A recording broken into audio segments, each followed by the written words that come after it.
Watu 11 wamefariki dunia kutokana na shambulizi la risasi lililolenga jamii ya Wayahudi kwenye ufuo wa Bondi nchini Australia. Shambulio hilo lilitekelezwa huku mamia ya watu wakiwa wamekusanyika kusherehekea siku ya kwanza ya sherehe zijulikanazo kama Hanukkah.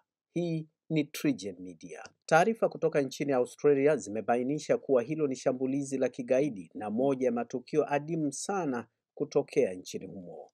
Hata hivyo, taarifa zaidi za polisi wa Australia zimethibitisha kwamba kuna washukiwa wawili wanaojulikana. Mmoja tayari amefariki huku mwingine akiwa katika hali ya mahututi hospitalini.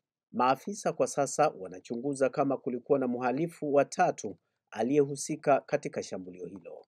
Uchunguzi zaidi pia umebaini kuwepo kifaa cha kulipuka kilichotengenezwa kwa njia za kielektroniki ambacho kilikuwa ndani ya gari la washambuliaji hao huko Bondi, ambapo gari hilo ni la mhalifu ambaye amepoteza maisha. Matukio ya ufyatulianaji risasi dhidi ya watu wengi nchini Australia ni nadra kwa mujibu wa rejea mbalimbali.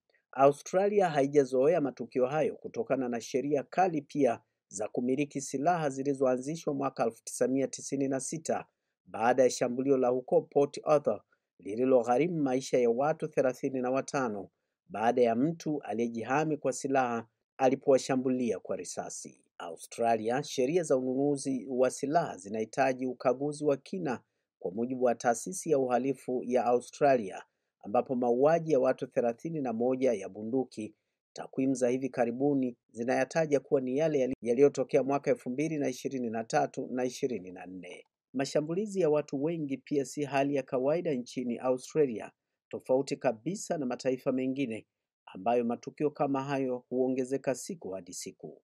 Mojawapo ya matukio mengine ya hivi karibuni ni yale yaliyotokea katika vitongoji vya mashariki mwa Sydney, ambapo mtu aliyekuwa na kisu aliwaua watu 6 katika kituo cha ununuzi bidhaa cha Westfield huko Bondi Junction mnamo Aprili mwaka 2024. Hata hivyo, mhalifu huyo alipigwa risasi na kufariki papo hapo katika eneo la tukio, na ilikuja kufahamika baadaye kwamba alikuwa na matatizo ya akili.